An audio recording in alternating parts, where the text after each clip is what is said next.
426 கௌரவ விரிவுரையாளர் பணிகளுக்கான விண்ணப்ப பதிவு தொடங்கியுள்ளது. அரசு கலை மற்றும் அறிவியல் கல்லூரிகளில் தற்காலிக கௌரவ விரிவுரையாளர் பணியிடங்களுக்கு இணையதளம் வாயிலாக விண்ணப்பிக்கலாம் என்று உயர்கல்வித்துறை அமைச்சர் கோவி செழியன் தெரிவித்துள்ளார். இது தொடர்பான அவரது அறிக்கையில், மாணவர்களின் நலனுக்காக அரசு கலை மற்றும் அறிவியல் கல்லூரிகளில் 426 கௌரவ விரிவுரையாளர்கள் தற்காலிகமாக பணியமர்த்தப்பட உள்ளதாக அறிவித்துள்ளார்.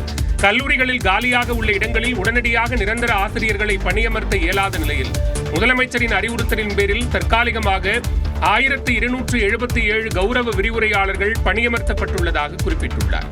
இதன் தொடர்ச்சியாக தமிழ் மற்றும் ஆங்கில மொழி பாடப்பிரிவுகள் உட்பட 29 பாடப்பிரிவுகளுக்கு 426 தற்காலிக கௌரவ விரிவுரையாளர்கள் பணியிடங்கள் நிரப்பப்பட உள்ளதாக கூறியுள்ளார். தகுதியான நபர்கள் வரும் திங்கட்கிழமை வரை தங்களது விண்ணப்பங்களை இணையதளம் வாயிலாக விண்ணப்பிக்கலாம் என்றும், கல்வி தகுதி மற்றும் நேர்முகத் தேர்வு மதிப்பீடுகளின் அடிப்படையில் கௌரவ விரிவுரையாளர்கள் தெரிவு செய்யப்படுவார்கள் என்றும் குறிப்பிட்டுள்ளார்.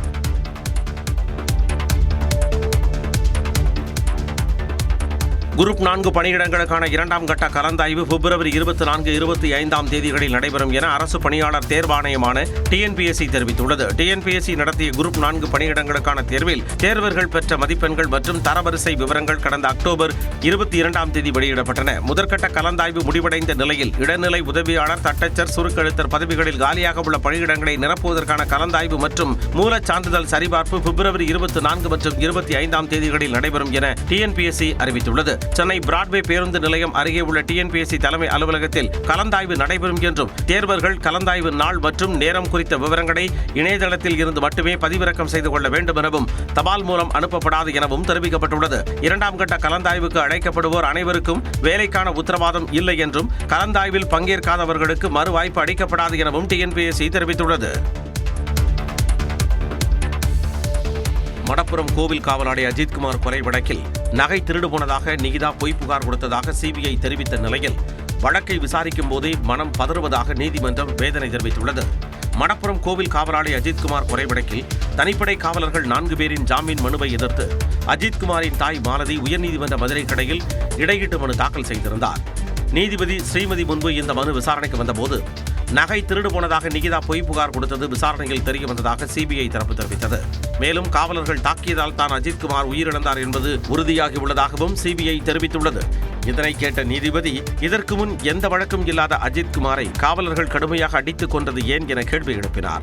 இந்த வழக்கை விசாரிக்கும் போதே மனது பதறுவதாக தெரிவித்த நீதிபதி, இதில் தொடர்புடைய காவலர்களுக்கு தாம் தக்க பாட புகட்ட வேண்டும் என்றார்.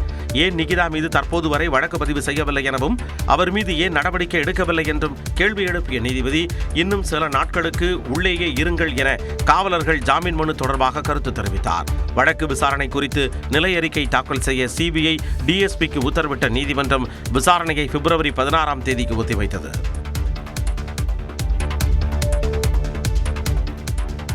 மத்திய நிதிநிலை அறிக்கையில் பெயருக்கு கூட தமிழ்நாட்டிற்கு எதுவும் ஒதுக்கவில்லை என முதலமைச்சர் மு.க. ஸ்டாலின் தெரிவித்துள்ளார்.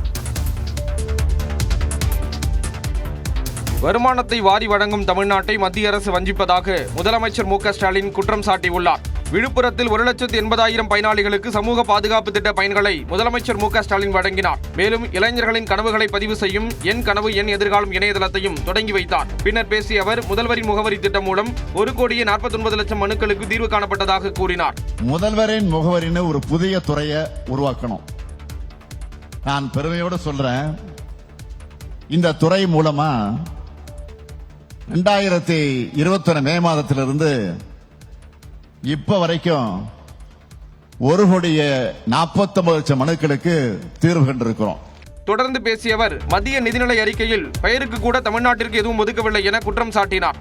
பொதுவா தேர்தல் நடக்கிற மாநிலங்களுக்கு அந்த ஆண்டு பட்ஜெட்ல பணம் ஒதுக்குவது பாஜகவோட தந்திரமாக இருக்கும். பீகார், ஆந்திரா, ஒடிசா அந்த மாநிலங்களுக்கெல்லாம் அப்படித்தான் நிதி ஒதுக்கினாங்க. செஞ்சு கொடுத்தாங்கன்னு கேட்டா அதுவும் கிடையாது, இருக்காது. இப்ப தமிழ்நாட்டுக்கு தேர்தல் வரப்போகுது. பாஜக எல்லா மாநிலங்களையும் வழக்கமா பண்ணக்கூடிய அந்த ஸ்டண்ட்டை கூட தமிழ்நாட்டுக்கு பண்ணல. தமிழர்களையும் தமிழ்நாட்டையும் மத்திய அரசு வெறுப்பதாக முதலமைச்சர் மு.க. ஸ்டாலின் கூறினார்.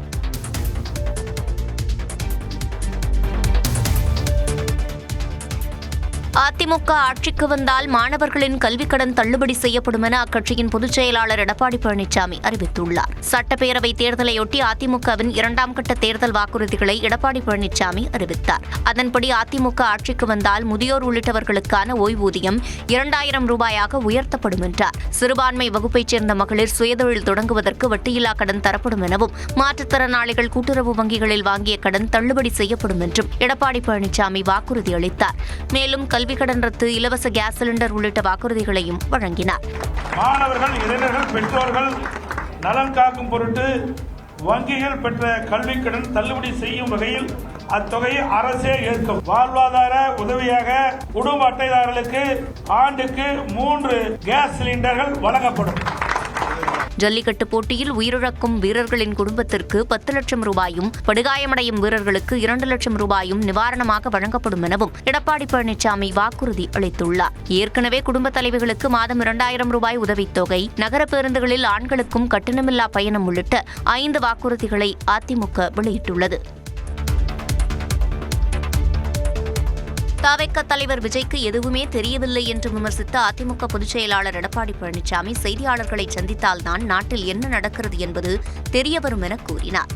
சென்னை ராயப்பேட்டையில் உள்ள கட்சித் தலைமை அலுவலகத்தில் செய்தியாளர்களிடம் பேசிய எடப்பாடி பழனிசாமி, ஊழல் சக்தி யார் என்பதை முதலில் விஜய் குறிப்பிட்டு சொல்லட்டும் என்றார்.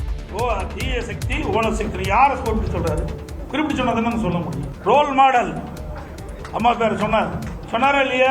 என் மீது ஊழல் குற்றச்சாட்டு சொல்லி நீதிமன்றம் போய் நீதிமன்றத்தில் நிரபராதின்னு வந்திருக்கிறேன். எப்படி ஊழல் சொல்ல முடியும்? தாவகாவில் போய் சேர்ந்திருக்கார்.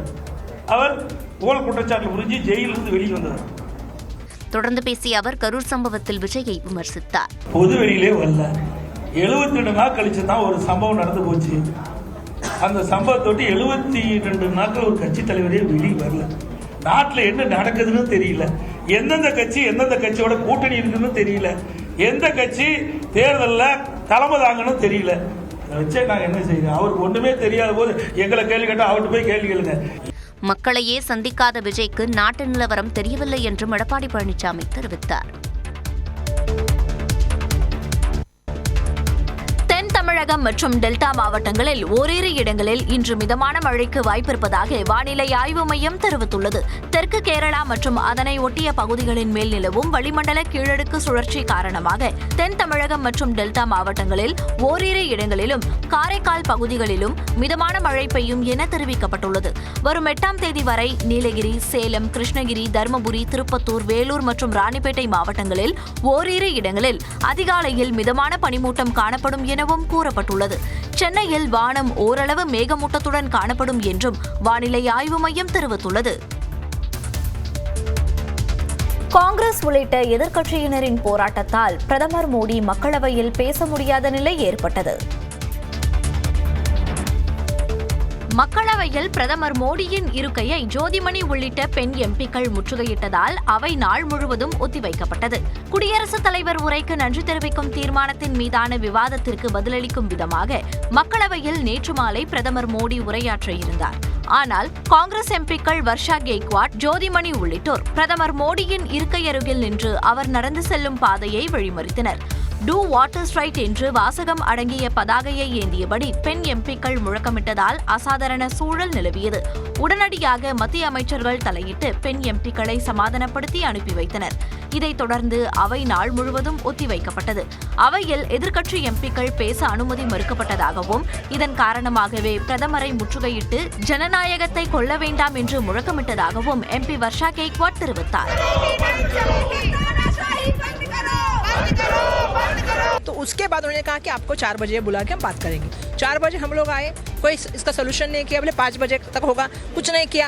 हम जाके वहाँ पे खड़े हो गए. हमने यही कहा कि लोकतंत्र की हत्या मत कीजिए. காங்கிரஸ் பெண் எம்பிக்கள் பிரதமரை தாக்கும் நோக்கத்துடன் செயல்பட்டதாகவும், இது காங்கிரசின் விரக்தியின் வெளிப்பாடு என்றும் பாஜக எம்பி மனோஜ் திவாரி சாடியுள்ளார். பிச்சை எடுக்க உதவாது, திருடவும் உதவாது. தமிழன் பிச்சை எடுக்க மாட்டான், அதுவும் உங்கள் பிச்சையை ஏற்கவே மாட்டான். வினை உம்மை சுடுக, என்றும் எங்கள் நாடு நீடூழி வாழும். மாநிலங்களவையில் தனது கன்னி பேச்சில் எம்பி கமலஹாசன் இவ்வாறு பேசினார். தமிழ் மொழிக்கு எதிரான ஆக்கிரமிப்புகளை எதிர்ப்போம் என்றும் தனது உரையில் கமல்ஹாசன் கூறினார். He taught us to confront any invasion on our language, our culture, and our rights. My love for Tamil goaded me towards him. தனது மனதில் மையம் கொண்ட புயலில் இருந்து வரும் வார்த்தைகளை பயன்படுத்தி பேசுவதாகவும் தனது வார்த்தைகள் சிலருக்கு காயத்தை கொடுக்கலாம் என்றும் அவர் கூறினார்.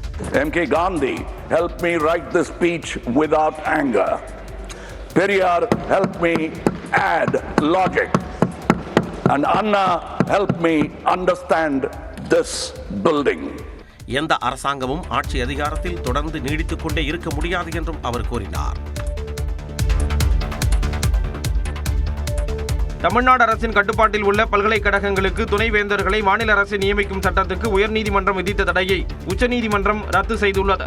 தமிழ்நாடு அரசின் கட்டுப்பாட்டில் உள்ள பல்கலைக்கழகங்களுக்கு துணைவேந்தர்களை நியமிக்க மாநில அரசுக்கே உரிமை உண்டு என கடந்த ஆண்டு உச்சநீதிமன்றம் உத்தரவு பிறப்பித்தது. இதை தமிழ்நாடு அரசு சட்டமாக்கிய நிலையில் அதை எதிர்த்து தொடரப்பட்ட வழக்கில் சட்டத்திற்கு சென்னை உயர்நீதிமன்றம் தடை விதித்தது. இதை எதிர்த்து தமிழ்நாடு அரசு உச்சநீதிமன்றத்தில் மேல்முறையீடு செய்த நிலையில் அந்த மனு தலைமை நீதிபதி சூரியகாந்த் தலைமையிலான அமர்வில் விசாரணைக்கு வந்தது.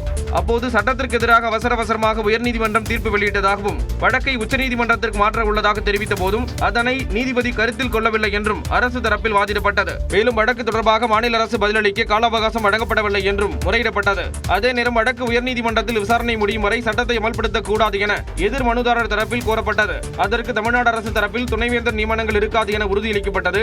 இருதரப்பு வாதங்களையும் கேட்டறிந்த நீதிபதிகள் சென்னை உயர்நீதிமன்றம் விதித்த தடையை ரத்து செய்தனர். மேலும் வழக்கு தொடர்பாக உரிய கால அவகாசம் வழங்கி வாதங்களை கேட்டு முடிவெடுக்க உத்தரவிட்டனர்.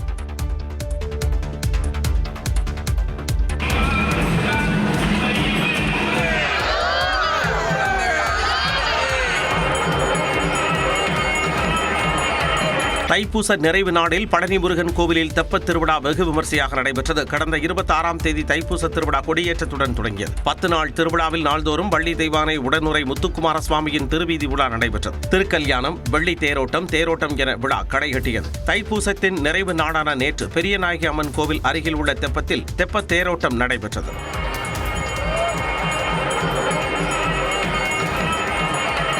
மின் விளக்குகளால் அலங்கரிக்கப்பட்ட தெப்பத்தேரில் எழுந்தருளி முத்துக்குமார சுவாமி பக்தர்களுக்கு காட்சியளித்தார். அப்போது கண்கவரும் வான வேடிக்கையும் நிகழ்த்தப்பட்டது.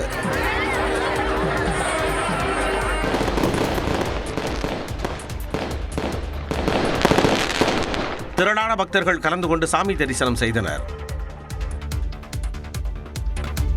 தங்கம் விலை மீண்டும் உயர்ந்து ஒரு சவரன் 1,20,000 ரூபாயை நெருங்குகிறது. தங்கம் விலை ஒரு வாரமாக குறைந்து வந்த நிலையில் 2 நாட்களாக மீண்டும் உயர்வை கண்டு வருகிறது.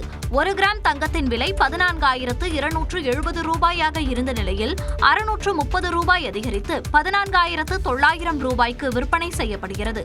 ஒரு சவரன் தங்கத்தின் விலை 1,14,160 ரூபாயாக இருந்த நிலையில் 5,040 ரூபாய் அதிகரித்து 1,19,200 ரூபாய்க்கு விற்பனை செய்யப்படுகிறது. வெள்ளி விலையும் உயர்ந்துள்ளது. 1 கிராம் வெள்ளியின் விலை 20 ரூபாய் அதிகரித்து 320 ரூபாய்க்கு விற்பனையாகிறது. 1 கிலோ வெள்ளியின் விலை 3,20,000 ரூபாயாக உள்ளது. தங்கம் மற்றும் வெள்ளியின் விலை உச்சம் தொட்டு பின்னர் சரிவை கண்டதால் பொதுமக்கள் சற்று நிம்மதியடைந்த நிலையில் மீண்டும் கிடுகிடுவென விலை உயர்வது குறிப்பிடத்தக்கது.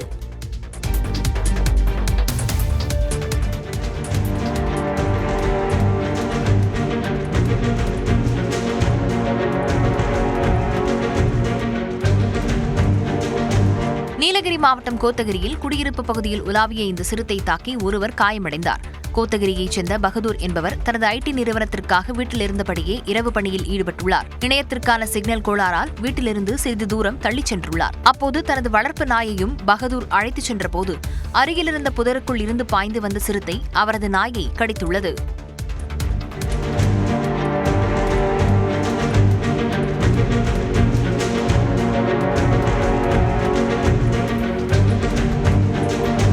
இதனை கண்டு பதறிப்போன பகதூர் அருகில் கிடந்த கற்களை எடுத்து சிறுத்தை மீது வீசியுள்ளார். இதனால் மிரண்டு போன சிறுத்தை பகதூரை தாக்கியுள்ளது. கை மற்றும் முகத்தில் பலத்த காயமடைந்த ஐடி ஊழியர் பகதூர் உதகை அரசு மருத்துவமனையில் சிகிச்சை பெற்று வரும் நிலையில் சிறுத்தையை பிடிக்க பொதுமக்கள் கோரிக்கை விடுத்துள்ளனர்.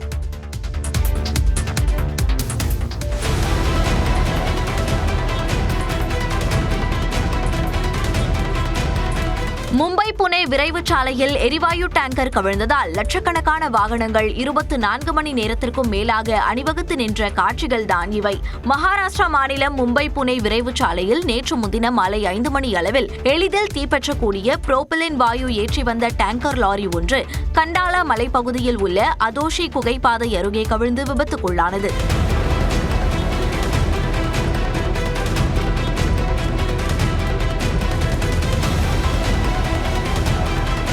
இதன் காரணமாக மும்பை புனே விரைவு சாலையில் 20 கிலோமீட்டர் தூரத்திற்கு மேல் லட்சக்கணக்கான வாகனங்கள் அணிவகுத்து நின்றன.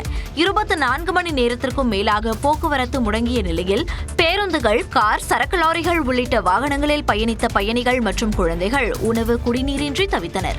விரைவு சாலையில் ஒரு பகுதி போக்குவரத்திற்காக திறக்கப்பட்டுள்ளது. மற்றொரு பாதையிலும் போக்குவரத்தை சரி செய்யும் பணி முடுக்கிவிடப்பட்டது.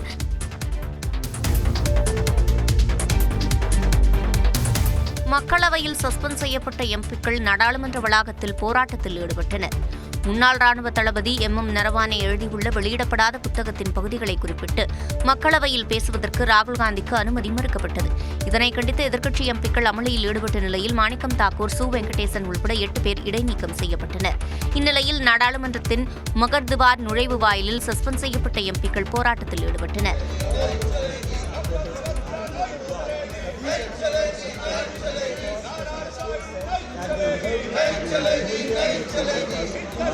காங்கிரஸில் இருந்து பாஜகவிற்கு சென்ற எம்பியும் மத்திய ரயில்வே இணையமைச்சருமான ரவ்னீத் சிங் பிட்டுவை துரோகி நண்பா என்று ராகுல் காந்தி அழைத்தார். அதற்கு ராகுல் காந்தியை பார்த்து நீங்கள் தேசத்திற்கு எதிரி என்று ரவ்னீத் சிங் பதிலளித்தார். இதனால் சிறிது நேரம் சலசலப்பு ஏற்பட்டது.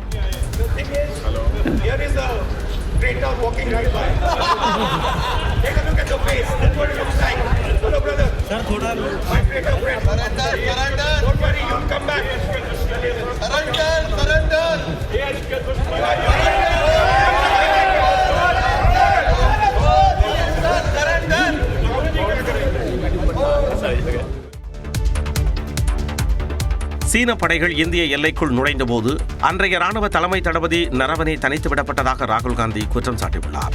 நாடாளுமன்ற வளாகத்தில் செய்தியாளர்களை சந்தித்த மக்களவை எதிர்க்கட்சித் தலைவர் ராகுல் காந்தி முன்னாள் ராணுவ தலைமை தளபதி எழுதிய புத்தகத்தில் என்ன உள்ளது என்று விளக்கமளித்தார்.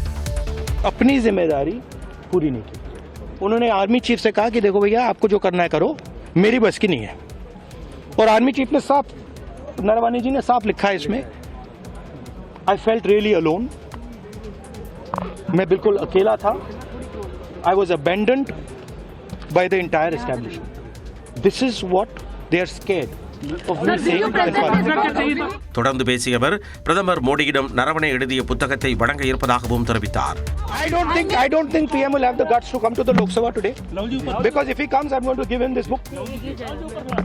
So if PM comes I will go physically and hand him this book so he can read it and उनको पता लग जाए कि उनकी सच्चाई क्या है, देश को पता लग जाए. Thank you. நாட்டு மக்கள் உண்மையை தெரிந்து கொள்ள வேண்டும் எனவும் ராகுல் காந்தி கூறினார். மேற்கு வங்கத்தில் 1,34,00,000 பேருக்கு தேர்தல் ஆணையம் நோட்டீஸ் அனுப்பியுள்ளதாக உச்சநீதிமன்றத்தில் வாதாடிய மம்தா பானர்ஜி தெரிவித்துள்ளார். உச்சநீதிமன்ற வரலாற்றில் முதல் முறையாக வழக்கு விசாரணைக்கு ஆஜராகி வாதிட்ட முதலமைச்சர் என்ற பெருமையை பெற்ற மம்தா பானர்ஜி SIR மூலம் தங்கள் மாநிலம் குறிவைக்கப்படுவதாக குற்றம் சாட்டினார். மேற்கு வங்கத்தில் மேற்கொள்ளப்படும் வாக்காளர் சிறப்பு தீவிர திருத்த பணிகளுக்கு எதிராக மாநில அரசு உச்சநீதிமன்றத்தில் வழக்கு தொடர்ந்துள்ளது. இந்த மனு தலைமை நீதிபதி சூரியகாந்த் தலைமையிலான அமர்வில் விசாரணைக்கு வந்தபோது மேற்கு வங்க அரசு தரப்பில் முதலமைச்சர் மம்தா பானர்ஜி ஆஜராகி வாதிட்டார். மேற்கு வங்கத்தில் SIR பணிகளால் ஏறக்குறைய 1,36,00,000 பேர் பாதிக்கப்பட்டுள்ளதாகவும் அதில் 1,34,00,000 பேருக்கு தேர்தல் ஆணையம் நோட்டீஸ் அனுப்பிவிட்டதாகவும் மம்தா பானர்ஜி தெரிவித்தார். சுமார் 63 லட்சம் நபர்களின் பெயர் சேர்ப்பு அல்லது நீக்குதல் தொடர்பான முடிவு நிலுவையில் உள்ள நிலையில் எஞ்சியுள்ள 4 நாட்களில் நாள் ஒன்றுக்கு 15 லட்சம் பேரின் மனு குறித்து முடிவெடுக்க வேண்டிய சூழல் உள்ளதாக மம்தா பானர்ஜி கூறினார். இது தொடர்பாக 6 முறை தேர்தல் ஆணையத்திற்கு கடிதம் அனுப்பியும் பதில் கிடைக்கவில்லை என குற்றஞ்சாட்டிய மம்தா பானர்ஜி மேற்கு வங்க மாநிலத்திற்கு நீதி மறுக்கப்படுவதாகவும் தெரிவித்தார். அனைத்து வாதங்களையும் கேட்டறிந்த நீதிபதிகள் 2 நாட்களில் தேர்தல் ஆணையம் பதிலளிக்க உத்தரவிட்டனர். திரைப்பட தணிக்கை சான்றிதழ் வழங்குவதற்கான கால அவகாசம் 18 நாட்களாக குறைக்கப்பட்டுள்ளது என மத்திய தகவல் ஒலிபரப்புத்துறை இணையமைச்சர் எல் முருகன் தெரிவித்துள்ளார். மக்களவையில் காங்கிரஸ் MP பிரியங்கா காந்தி எழுப்பிய கேள்விக்கு பதிலளித்த எல் முருகன், திரைப்படச் சட்டம் 1952 மற்றும் திரைப்படச் சான்றிதழ் விதிமுறைகள் 2024 படியே மத்திய திரைப்பட தணிக்கை வாரியம் செயல்பட்டு வருவதாக குறிப்பிட்டார்.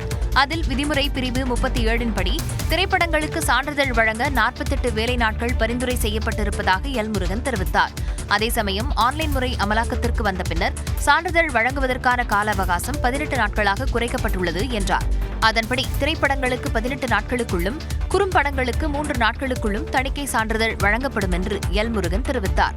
மேலும் திரைப்படங்களை மறு ஆய்வுக் குழுவிற்கு அனுப்புவதற்கான கால அவகாசமும் விதிமுறைகளில் இடம்பெற்றிருப்பதாக மத்திய இணையமைச்சர் எல் முருகன் விளக்கமளித்துள்ளார்.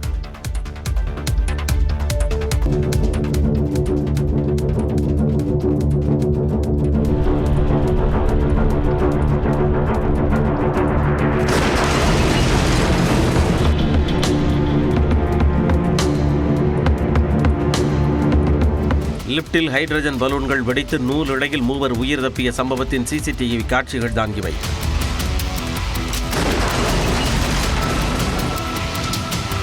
மகாராஷ்டிரா மாநிலம் மும்பையை அடுத்த மேற்கு கோரேகான் பகுதியில் உள்ள அடுக்குமாடி குடியிருப்பில் வசிக்கும் தனது அத்தையை காண சூரத்தைச் சேர்ந்த பெண் வந்துள்ளார். அதே அடுக்குமாடி குடியிருப்பில் நடைபெறும் பிறந்தநாள் விருந்தில் ஹைட்ரஜன் பலூனை டெலிவரி செய்ய 2 ஊழியர்கள் வந்துள்ளனர்.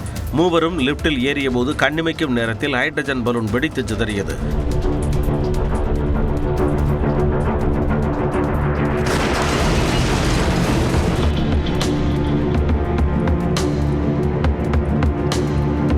பலூன் வெடித்தபோது லிப்ட் கதவு மூடாமல் இருந்ததால் மூவரும் வெளியேறி நூலிடையில் உயிர் தப்பினர். இந்த கோர விபத்தில் பெண்ணுக்கு கை, கழுத்து மற்றும் வயிற்று பகுதியில் பலத்த தீக்காயம் ஏற்பட்டது.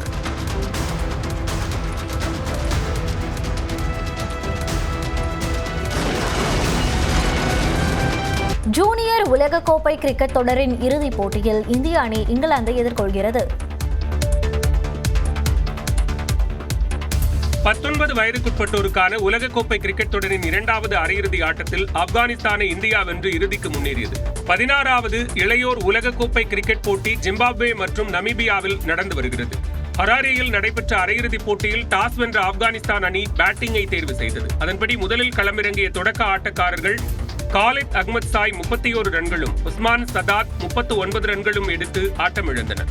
பின்னர் ஃபைசல் ஷினோசாத், உசுருல்லா நியசாய் இருவரும் சிறப்பாக விளையாடி பந்துகளை பவுண்டரிக்கும் சிக்ஸருக்கும் பறக்க விட்டனர்.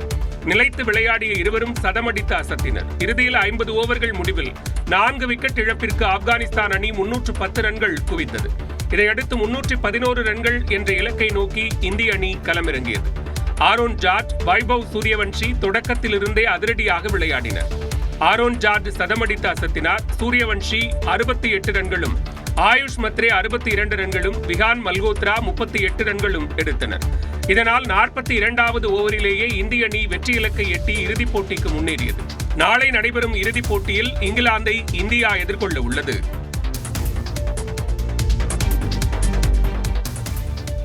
T20 உலகக்கோப்பை பயிற்சி ஆட்டங்களில் இந்தியா, ஆப்கானிஸ்தான் அணிகள் வெற்றி பெற்றன. நவி மும்பையில் தென்னாப்பிரிக்காவுக்கு எதிராக முதலில் விளையாடிய இந்திய அணி இஷான் கிஷன் மற்றும் அபிஷேக் சர்மா அதிரடியில் ரன்களை குவித்தது. 20 பந்துகளில் 53 ரன்களை சேர்த்த இஷான் கிஷன் ரிட்டையர்ட் அவுட் முறையில் வெளியேற அடுத்து வந்த திலக் வர்மா 19 பந்துகளில் 45 ரன்கள் குவித்தார். இந்திய அணி 20 ஓவர்களில் 6 விக்கெட் இழப்புக்கு 240 ரன்கள் குவித்தது. பின்னர் விளையாடிய தென்னாப்பிரிக்கா 7 விக்கெட் இழப்புக்கு 210 ரன்கள் மட்டுமே எடுத்து 30 ரன்களில் தோல்வியடைந்தது. பெங்களூருவில் நடைபெற்ற மற்றொரு பயிற்சி ஆட்டத்தில் ஆப்கானிஸ்தான் அணி 23 ரன்கள் வித்தியாசத்தில் மேற்கிந்திய தீவுகளை தோற்கடித்தது.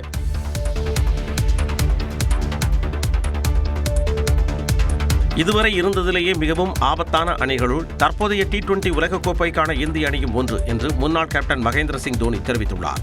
ஜெய்ப்பூரில் நடந்த நிகழ்ச்சி ஒன்றில் பேசிய அவர் எதிர்வரும் ICC T20 உலகக்கோப்பை தொடரில் இந்திய அணியே தனது ஃபேவரிட் என்று தெரிவித்தார். சூரியகுமார் தலைமையிலான தற்போதைய இந்திய அணியில் உள்ள வீரர்கள் அதிக அழுத்தமான சூழல்களையும் கையாண்ட அனுபவம் கொண்டவர்கள் என்றும் குறிப்பிட்டுள்ளார்.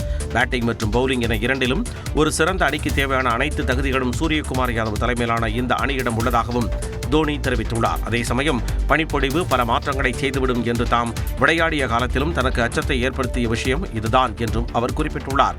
பனிப்பொழிவு இருக்கும் பொழுது டாஸ் வெல்வது மிகவும் முக்கியமாகிவிடும் என்ற தோனி, ஒருவேளை வானிலை மற்றும் ஆடுகள நிலைமை இரு அணிகளுக்கும் சமமாக இருந்தால் 10-9 போட்டிகளில் இந்தியாவை வெல்லும் என்றார். மேலும் ரோஹித் சர்மா மற்றும் விராட் கோலி அடுத்த ஆண்டு உலகக்கோப்பையில் தாராளமாக விளையாடலாம் என்றும் தோனி தெரிவித்தார். கிரிக்கெட் விளையாடுவதற்கு உடல் தகுதியான தேவையை தவிர வயது ஒரு பொருட்டல்ல எனவும் தோனி குறிப்பிட்டுள்ளார். பெரிய போட்டிகளில் களமிறங்கும் போது அனுபவமிக்க வீரர்கள் தேவை எனவும் அவர் குறிப்பிட்டுள்ளார். இன்று நடைபெறும் அமைச்சரவை கூட்டத்தில் இடைக்கால பட்ஜெட் தொடர்பாக ஆலோசனை நடைபெறும் என எதிர்பார்க்கப்படுகிறது. பரபரப்பான அரசியல் சூழலில் தமிழக அமைச்சரவை கூட்டம் இன்று நடைபெறவுள்ளது. சென்னை தலைமைச் செயலகத்தில் நண்பகல் 12 மணி அளவில் முதலமைச்சர் மு.க. ஸ்டாலின் தலைமையில் இந்த கூட்டம் நடைபெறுகிறது. திமுக அரசு பொறுப்பேற்ற 5 ஆண்டுகளை நிறைவு செய்யும் நிலையில் சட்டப்பேரவையில் இடைக்கால நிதிநிலை அறிக்கை தாக்கல் செய்யப்படவிருக்கிறது. அதில் சேர்க்க வேண்டிய திட்டங்கள் மற்றும் அறிவிப்புகள் குறித்து விவாதித்து அமைச்சரவை ஒப்புதல் வழங்கும் என தெரிகிறது. மேலும் கடந்த அமைச்சரவை கூட்டத்திற்கு பிறகு தமிழ்நாட்டில் புதிதாக தொழில் தொடங்க விண்ணப்பித்துள்ள நிறுவனங்களுக்கு ஒப்புதல் வழங்கப்படவும் வாய்ப்புள்ளது. சட்டமன்ற தேர்தல் நெருங்கி வரும் சூழ்நிலையில் புதிய திட்டங்கள், மக்கள் நல அறிவிப்புகள் மற்றும் கொள்கை ரீதியான முக்கிய முடிவுகள் இந்த அமைச்சரவை கூட்டத்தில் எடுக்கப்படலாம் என்பதால் அமைச்சரவை கூட்டம் தமிழக அரசியலில் முக்கியத்துவம் வாய்ந்த ஒன்றாக பார்க்கப்படுகிறது.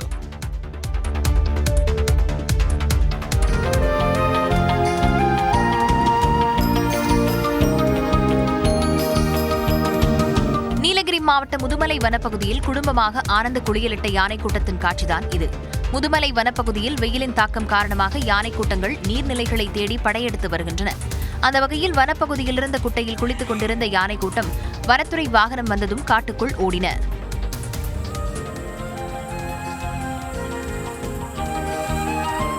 இதனிடையே உதகையிலிருந்து கூடலூர் செல்லும் தேசிய நெடுஞ்சாலையில் ஒற்றை யானை ஒன்று முகாமிட்டுள்ளது.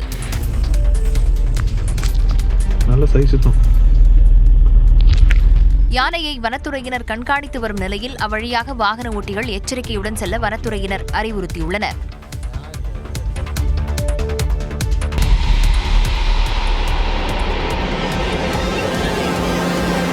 கன்னியாகுமரியில் நெஞ்சை பதற வைக்கும் வகையில் நடந்த இந்த விபத்தில் இருசக்கர வாகன ஓட்டி நூலிழையில் உயிர் தப்பினார். கன்னியாகுமரி மாவட்டத்தின் தமிழக கேரள எல்லைப் பகுதியான வெள்ளரடை கோவிலூர் வழியாக ஜல்லிக்கற்களை ஏற்றிக்கொண்டு ராட்சத லாரி ஒன்று சென்று கொண்டிருந்தது. அந்த லாரியில் அளவுக்கு அதிகமான பாரம் ஏற்றப்பட்டிருந்ததாக கூறப்படுகிறது. வேகமாக சென்று கொண்டிருந்த போது அந்த லாரி சாலையில் வழுக்கி பக்கவாட்டில் சரிந்தது. இந்த விபத்து நடந்த அதே தருணத்தில் லாரியின் மிக அருகில் இருசக்கர வாகனம் ஒன்றில் ஒருவர் வந்து கொண்டிருந்தார். லாரி சரிவதைக் கண்ட அவர் மின்னல் வேகத்தில் செயல்பட்டதால் நூலிழையில் உயிர் தப்பினார்.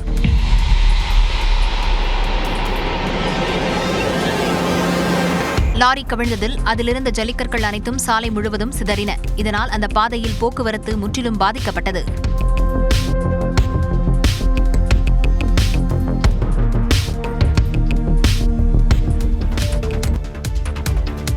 திருவாரூர் மாவட்டத்தில் காவல் ஆய்வாளர் ஒருவர் வழங்கிய இலவச பயிற்சியின் மூலம் ஒரே ஆண்டில் 83 இளைஞர்கள் துணை ராணுவப் படை மற்றும் தமிழ்நாடு காவல்துறைக்கு தேர்வாகி சாதனை படைத்துள்ளனர்.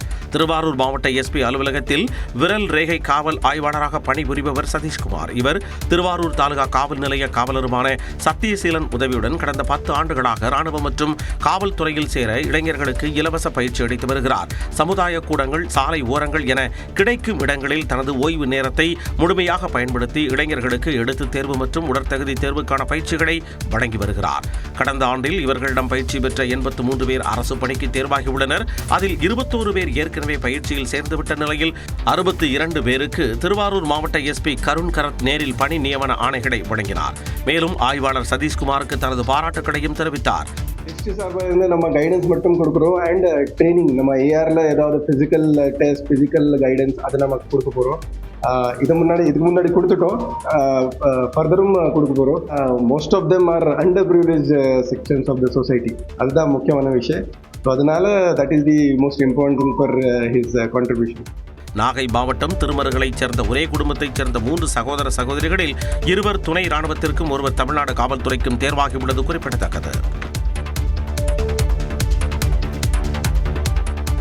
ராகுல் காந்தியின் கேள்விகளுக்கு மத்திய அரசு அச்சப்படுவதாக முதலமைச்சர் மு.க. ஸ்டாலின் தெரிவித்துள்ளார். மக்களவையில் இந்தியா சீனா விவகாரம், அமெரிக்காவுடனான வர்த்தக உடன்பாடு உள்ளிட்டவை குறித்து பேச ராகுல் காந்திக்கு அனுமதி மறுக்கப்பட்டது.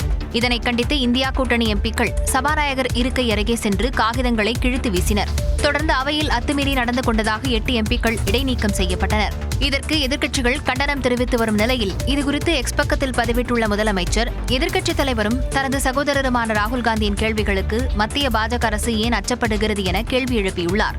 மேலும் தேசிய பாதுகாப்பு மற்றும் பொருளாதார விவகாரங்கள் குறித்து அவையில் உறுப்பினர்கள் எழுப்பும் கேள்விகளுக்கு பதிலளிக்க அரசு தயாராக இருக்க வேண்டும் என்றும் குறிப்பிட்டுள்ளார். எதிர்க்கட்சி எம்பிக்கள் 8 பேர் இடைநீக்கப்பட்டதற்கு கண்டனம் தெரிவித்துள்ள முதலமைச்சர் மு.க.ஸ்டாலின், நாட்டின் முக்கியமான விவகாரங்கள் தொடர்பாக பேச அவர்களுக்கு உள்ள ஜனநாயக உரிமையை மீட்டெடுக்கும் வகையில் அவர்கள் மீதான நடவடிக்கையை திரும்பப் பெற வேண்டும் என்றும் பதிவிட்டுள்ளார்.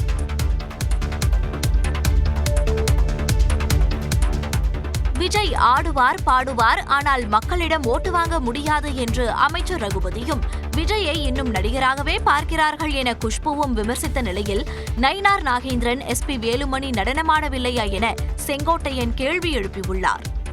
திருக்குறளையும் மொழிபெயர்ப்பாரு, எதை வேணாலும் மொழிபெயர்ப்பாரு, என்ன வேணாலும் ஆட்டம் போடுவார், என்ன வேணாலும் பாட்டு பாடுவார், எல்லாம் நடிப்பார், எல்லாம் டான்ஸ் ஆடுவார், எல்லாம் பண்ணுவார். ஆனால் மக்கள்கிட்ட ஓட்டு வாங்க முடியாது. மேடை நாகரிகம்னு ஒன்று இருக்கு. இப்போ நீங்க மேடையில ஒரு சாதாரணமாக ஹீரோ மாதிரி நீங்க போய் ஆடினீங்கன்னா அது வேற மாதிரி போகும்.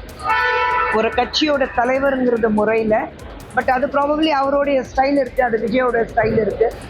மக்கள் விஜய் என்னத்தான் ஒரு தலைவர் இருந்தாலும் விஜய் ஒரு நடிகர், ஒரு மிகப்பெரிய டான்சர் அப்படிதான் பாக்குறாங்க. நயனா நாகேந்திர ஆடலையா? இவர் சலங்கட்டி ஆடிட்டு இருக்காரு இல்லையா வேலுமணி? இப்ப ஆறு ஆடாது இருக்காங்க, எங்க ஆடலையே சொல்லுங்க. ஆடிக்கொண்டிருப்பவரே ஆடுவதை வேண்டாம் என்று சொல்லுகிற ஆடக்கூடாதுல ஆடுறாங்க.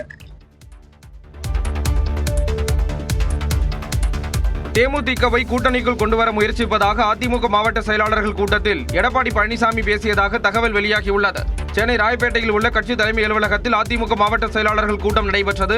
பொதுச் செயலாளர் எடப்பாடி பழனிசாமி தலைமையில் நடைபெற்ற கூட்டத்தில் தேர்தல் பணிகள் குறித்து ஆலோசிக்கப்பட்டதாக கூறப்படுகிறது. இந்நிலையில் தேமுதிகவை கூட்டணிக்குள் கொண்டுவர முயற்சிப்பதாக அதிமுக மாவட்ட செயலாளர்கள் கூட்டத்தில் எடப்பாடி பழனிசாமி பேசியதாக தகவல்கள் தெரிவிக்கின்றன. அதிமுக கூட்டணிக்கு வர தேமுதிக 14 தொகுதிகள் கேட்பதாகவும் கூட்டணி பேச்சுவார்த்தை தொடர்ந்து நடைபெற்று வருவதாக கூறப்படுகிறது. கூட்டணி கட்சியுடன் இணக்கமாக செயல்பட வேண்டும் என்றும் தேர்தல் பரப்புரையை தீவிரப்படுத்த வேண்டும் என்றும் நிர்வாகிகளுக்கு எடப்பாடி பழனிசாமி அறிவுறுத்தியதாக தகவல் வெளியாகியுள்ளது.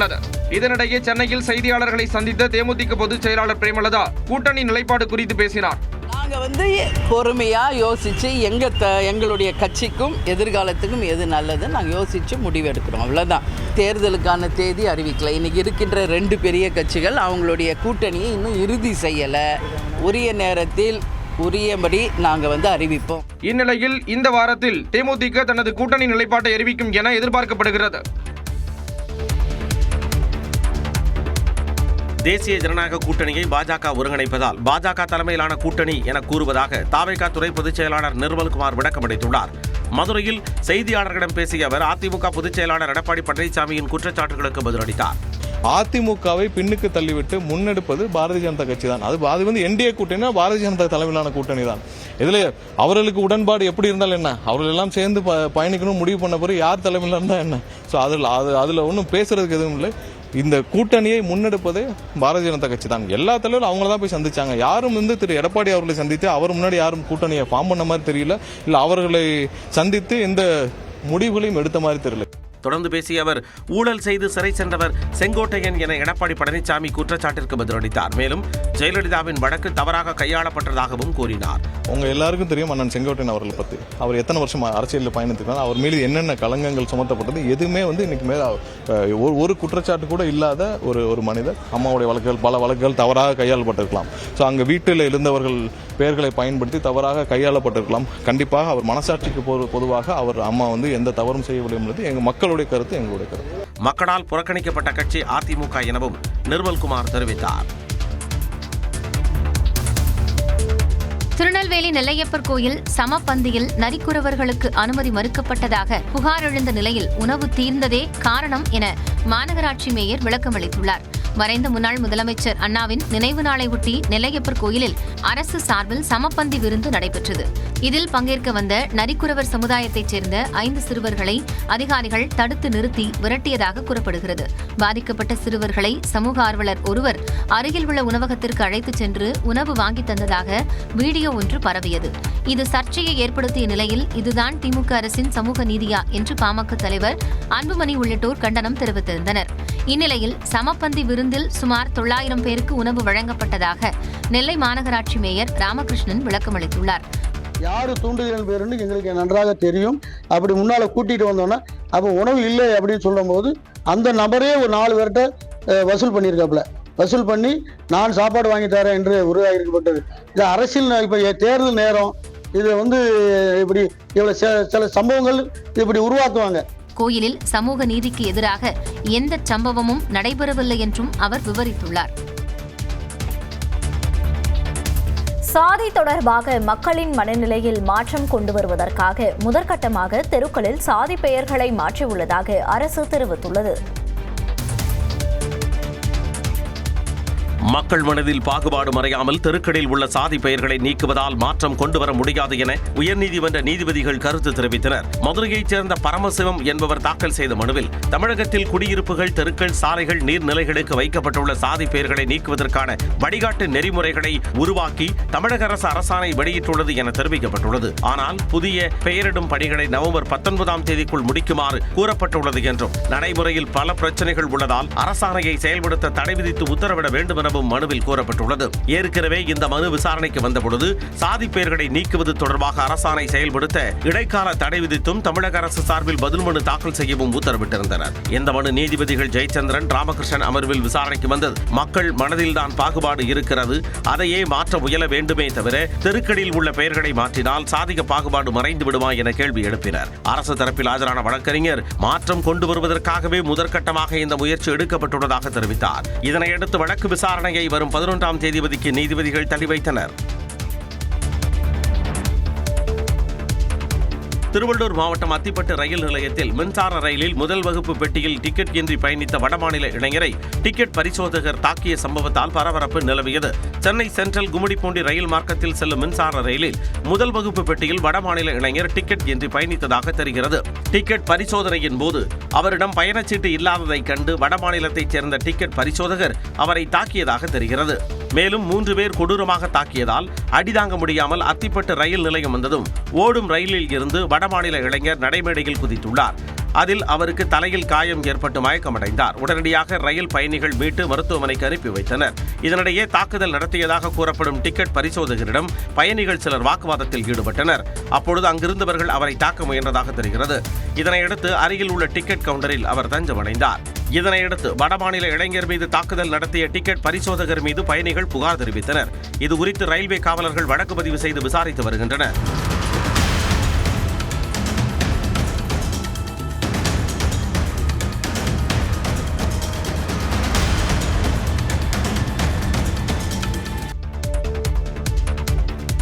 தாவேகாவை இன்னும் அடிக்கவே ஆரம்பிக்கவில்லை என பாஜக மாநில முன்னாள் தலைவர் அண்ணாமலை தெரிவித்துள்ளார். மதுரையில் செய்தியாளர்களிடம் பேசிய அண்ணாமலை தாவேக தலைவர் விஜயை கடுமையாக விமர்சித்தார். விஜயும் டிவிகேவை இன்னும் அடிக்க ஆரம்பிக்கல. நான் அடிக்க ஆரம்பிக்கிறேன். இந்த டப்பா இன்ஜின் அப்படின்னு அவர் சொன்னதுக்கான பதிலடி நான் கொடுத்துட்டேன். ஆனா இன்னைக்கு டிவிகேவோ திரு விஜய் அவர்களோ இந்த கட்சியில் இருக்கக்கூடிய அல்லு சில்லுகளை வச்சுக்கிட்டு வம்பிழுத்தாருன்னா என்னுடைய பதிலும் மிக கடுமையா இருக்கும். அதே பிலோ த பெல்ட் நான் போவேன், விஜய் மேலேயே நான் போவேன். அது வேண்டாம். தொடர்ந்து பேசிய அவர் தேர்தல் பொறுப்பாளர் பணியிலிருந்து விலகியதற்கான காரணத்தை கூறினார். தேர்தல் பொறுப்பாளர் என்பது கட்சியினுடைய அமைப்பு வேலை. இந்த பூத்து, சக்தி கேந்திரம், நம்முடைய தொண்டர்களை சந்திப்பது அமைப்பு வேலை. அதுக்கு நம்ம கிட்ட நிறைய தலைவர்கள் இருக்கிறாங்க, நிறைய திறமையான தலைவர்கள் இருக்கிறாங்க, அவங்க நிறைய செய்வாங்க. இன்னைக்கு நான் அந்த நேரம் கொடுக்க முடியாத சூழ்நிலையில நான் இருக்கேன். அமைப்பு வேலைகளை கட்சி பார்த்துக் கொள்ளும் என கூறிய அண்ணாமலை கட்சி பணிகளை தொடர்ந்து மேற்கொள்வேன் என்றார். நடுவானில் பறந்து கொண்டிருந்த விமானத்தில் என்ஜின் தீப்பற்றியதால் துருக்கி விமானம் கொல்கத்தாவில் அவசரமாக தரையிறக்கப்பட்டது. நேபாள தலைநகர் காத்மாண்டுவில் இருந்து துருக்கி தலைநகர் இஸ்தான்புலுக்கு துருக்கி ஏர்லைன்ஸ் விமானம் புறப்பட்டது. டேக் ஆஃப் ஆன சில நிமிடங்களில் விமானத்தின் வலதுபுற என்ஜினில் தீப்பற்றியதாக தெரிகிறது. நிலைமை மோசமடைவதைக் கண்டு அதிர்ந்து போன விமானி கொல்கத்தா விமான நிலையத்தில் அவசரமாக தரையிறங்க அனுமதி கோரினார். கொல்கத்தா விமான போக்குவரத்து கட்டுப்பாட்டு மையம் அனுமதித்த நிலையில் துருக்கி விமானம் அவசரமாக தரையிறக்கப்பட்டது. விமானத்தில் பயணித்த 236 பயணிகள் உட்பட 247 பேர் பத்திரமாக மீட்கப்பட்டனர். கொல்கத்தா விமான நிலையத்தில் துருக்கி விமானம் நிறுத்தப்பட்டுள்ள நிலையில் இது தொடர்பாக விசாரணை நடைபெறுவதாக விமான நிலைய இயக்குநர் தெரிவித்துள்ளார். I, Jumnam Kemchand Singh, do swear in the name of God that I will bear true and fair. ஓராண்டாக குடியரசுத் தலைவர் ஆட்சி அமலில் இருந்த மணிப்பூரில் யம்னம் கெம்சன் சிங் முதலமைச்சராக பதவியேற்ற காட்சிதான் இது. மணிப்பூரில் 2023ஆம் ஆண்டு குக்கி இன மக்களுக்கும் மெய்தி இனத்தவருக்கும் நடந்த மோதலை தொடர்ந்து வன்முறை வெடித்தது. வன்முறை சம்பவங்களை கட்டுப்படுத்த தவறியதாக பாஜக அரசுக்கு வழங்கி வந்த ஆதரவை தேசிய மக்கள் கட்சி திரும்பப் பெற்றது. தொடர் நெருக்கடியால் முதலமைச்சர் பிரேம் சிங் தனது பதவியை ராஜினாமா செய்தார். இதனால் கடந்த ஆண்டு பிப்ரவரி 13ஆம் தேதி மணிப்பூரில் குடியரசுத் தலைவர் ஆட்சி அமல்படுத்தப்பட்டது. விரைவில் குடியரசுத் தலைவரின் ஆட்சி ஓராண்டை நிறைவு செய்யும் நிலையில் புதிய முதலமைச்சராக பாஜகவின் யம்னம் கெம்சன் சிங் தேர்வு செய்யப்பட்டார். அதன்படி தலைநகர் இம்பாலில் உள்ள ஆளுநர் மாளிகையில் பதவியேற்பு விழா எளிமையாக நடைபெற்றது. ஆளுநர் அஜய் பல்லா பதவி பிரமாணம் செய்து வைக்க யம்னம் கெம்சன் சிங் முதலமைச்சராக பதவியேற்றார். That I will uphold the sovereignty and integrity of India. That I will faithfully and consciously discharge my duties as the Chief Minister of the State of Manipur. தொடர்ந்து நம்சா கிப்கென் மற்றும் லோசி டிகோ ஆகியோர் துணை முதலமைச்சர்களாக பதவியேற்றனர். முன்னதாக குடியரசுத் தலைவரின் ஆட்சி திரும்பப் பெறப்பட்டதாக மத்திய உள்துறை அமைச்சகம் அறிவித்தது. உத்தரப்பிரதேச மாநிலம் காசியாபாத்தில் ஆன்லைன் விளையாட்டிற்கு அடிமையான 10 பருவத்திலான 3 சகோதரிகள் 9வது மாடியிலிருந்து குதித்து தற்கொலை செய்து கொண்டது அதிர்ச்சியை ஏற்படுத்தியது. காசியாபாத்தின் பாரத் நகரில் 12, 14, 16 வயதுடைய சிறுமிகள் கொரியன் என்ற ஆன்லைன் விளையாட்டை கடந்த 2 ஆண்டுகளாக விளையாடி வந்தனர். ஆன்லைன் விளையாட்டிற்கு அடிமையான சிறுமிகள் பள்ளிக்கூடத்திற்கு செல்வதை கூட தவிர்த்ததாக கூறப்படுகிறது. 3 மகள்களும் ஆன்லைன் விளையாட்டிற்கு அடிமையானதை கண்டு அதிர்ச்சி அடைந்த பெற்றோர் தொடர்ந்து அவர்களை கண்டித்து வந்ததாகவும் தெரிகிறது. இந்நிலையில் 3 சிறுமிகளும் தங்கள் வீட்டின் 9வது மாடியிலிருந்து கீழே குதித்து தற்கொலை செய்து கொண்டனர். தகவல் அறிந்து சென்ற காவல்துறையினர் சிறுமிகள் விளையாடிய செல்போனை எடுத்து பார்த்தபோது அதிலிருந்த கொரியன் கேமில் 50 நாட்களுக்கு 50 செயல்களை செய்ய வேண்டும் என்று குறிப்பிட்டிருந்தது. மேலும் தற்கொலைதான் கடைசி கட்டம் என்றும் அதிலிருந்தது கண்டுபிடிக்கப்பட்டது. பெற்றோருக்கு மன்னிப்பு தெரிவித்து கடிதம் எழுதியுள்ள சிறுமிகள் கொரியன் கேம் மீது தாங்கள் கொண்டுள்ள ஆர்வம் உங்களுக்கு புரியாது என்று குறிப்பிட்டுள்ளனர். இது தொடர்பாக வழக்கு பதிவு செய்துள்ள காவல்துறையினர் கொரியன் ஆன்லைன் விளையாட்டு குறித்து விசாரணை நடத்தி வருகின்றனர். இந்தியாவின் மீது பொருளாதார சூறையாடலை அமெரிக்கா நடத்த இந்தியாவின் வாசலை பிரதமர் மோடி திறந்துவிட்டிருப்பதாக அமைச்சர் ரகுபதி விமர்சித்துள்ளார். அவர் வெளியிட்டுள்ள அறிக்கையில் உலகில் 2 வெவ்வேறு நாடுகளில் நடக்கும் விவகாரமும் ஒன்றுக்கொன்று தொடர்புடையவை என்பதுதான் கேயாஸ் தியரியின் தத்துவம் என்றும் இந்தியாவிற்கு விதிக்கப்பட்டிருக்கும் 50% வரியை 6 நாட்களிலேயே 18% அமெரிக்க அதிபர் ட்ரம்ப் குறைத்தார் என்றால் இடைப்பட்ட 6 நாட்களில் என்ன நடந்தது என்பதை கேயாஸ் தியரி சொல்லும் எனவும் அமைச்சர் ரகுபதி தெரிவித்துள்ளார். அமெரிக்காவின் வரியை 18% குறைக்க வைத்து விட்டோம் என தம்பட்டம் அடித்தாலும் இந்திய விவசாயிகளுக்கும் சிறு குறு தொழில்துறையினருக்கும் ஏற்பட போகும் பேராபத்தை மோடி அரசு மறைக்க முயல்வதாகவும் கூறியுள்ளார். போரே நடக்காமல் ஏவுகணைகள் ஏவாமல் இந்தியா மீது ஒரு பொருளாதார போரை நடத்தியிருக்கும் அமெரிக்காவுக்கு துணை போயிருக்கிறார் பிரதமர் மோடி என்றும் தெரிவித்துள்ளார். இதுகுறித்து தன்னை விவசாயி என தம்பட்டமடித்துக் கொள்ளும் எடப்பாடி பழனிசாமி இதுவரை வாய் திறக்காமல் மௌனமாக இருக்கிறார் எனவும் விமர்சித்துள்ளார். இந்தியாவின் வளர்ச்சிக்கு ஏஐ பெரும் சக்தியாக அமையும் என ரிலையன்ஸ் குழும தலைவர் முகேஷ் அம்பானி நம்பிக்கை தெரிவித்துள்ளார். ரிலையன்ஸ் குழும தலைவர் முகேஷ் அம்பானி அமெரிக்க தொழில் முதலீட்டு நிறுவனமான பிளாக் ராக்கிங் தலைவர் லேரி ஃபிங்க் ஆகியோர் நியூஸ் 18 குழுமத்திற்கு பேட்டியளித்தனர். அப்போது பேசிய முகேஷ் அம்பானி அடுத்த 10 ஆண்டுகளில் இந்தியா எரிசக்தியில் தன்னிறைவு அடையும் என்றார். When you think about solving India's energy problems, I am a believer that in the next decade, India will not import 80% of its energy.